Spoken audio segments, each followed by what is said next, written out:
A Turkish teen romance film that isn't filled with tropes?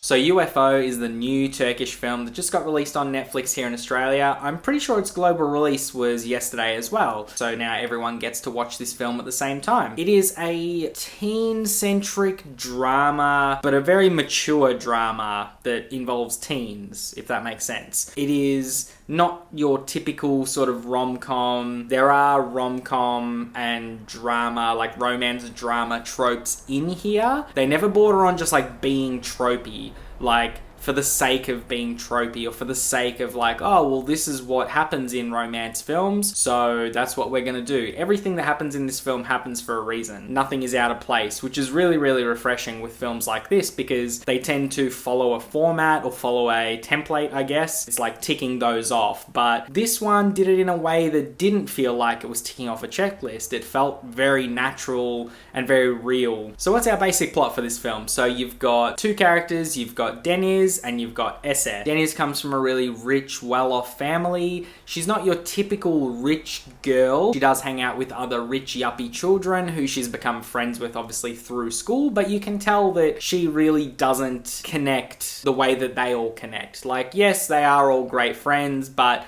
you can just tell there's something different about her where she's not aligned with that type of life and that type of personality. And we have Sezer, a boy from the wrong side of the tracks, but he's got a heart of gold, comes from a really poor upbringing of, you know, scraping the bottom of the barrel, doing what they can to survive. Through a few events, these two characters meet, they form a relationship, and away we go with our film. The main driving plot throughout this film is a motorbike race that is going to take place. Sezer is trying to become a really famous motorbike racer by winning certain championships and things like this. And the really cool thing about this is this movie shows the sort of street motorbike scene that exists in Turkey. There's a really big following for motorcycles in Turkey. And not like big, you know, fucking Yamaha 1000cc motorbikes. These are like motorbikes built in backyards and in garages, thrown together with little parts, and it's just for the love of motorbiking, not necessarily having the most money or the fucking most insane motorbike ever. It's from the love of motorbikes, and it's really cool to see that in this film. I haven't seen a lot of things explore, you know, Turkey's motorbike culture. This is a very, very cool change of pace and a cool thing to focus on in this film. Deniz, of course, she has her own thing. She is a very good student, straight A's, but her passion lies with music. Her parents want her to study and be like a doctor or a lawyer. They actually want her to be an engineer because those type of jobs are very highly revered in Turkey. I don't really want to give away too much from this film because it is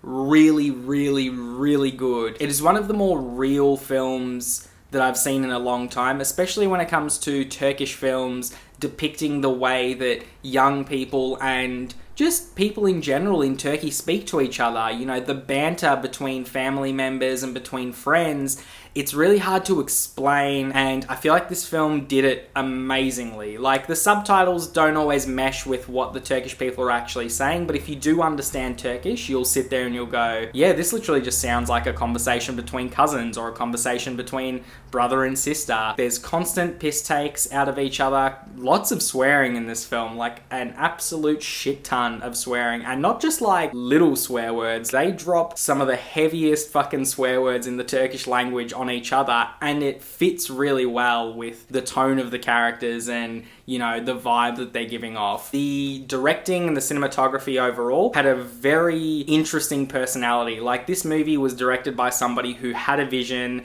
and wanted to get a little bit quirky, and they went for it. And I love to see things like that. If you can take a genre, like a really standard genre, drama, romance drama, and give it a nice fresh spin with the way that you direct the film and the way you give us the visuals, I'm all about it. And the way that the plot moves in this film is really, really organic. authentic, and it is really funny at times and really heartwarming at times, really sad at times. There's a lot of introspection and classisms, and there's a lot going on in this film, and it is worth a watch if you love dramas, if you like international films. This is a really good one. If you just like good movies, give this one a go. Definitely check it out. That's why I'm going to give UFO a 9 out of 10. So tell me guys, has anyone watched UFO yet? Comment down below, let me know what you thought about it. Yeah, this one was quality Turkish film. This is the level that I expect from Turkish cinema. This is what should be getting put out for the world to see. People will watch this film and go, wow, that was a Turkish film, I'm fucking on board.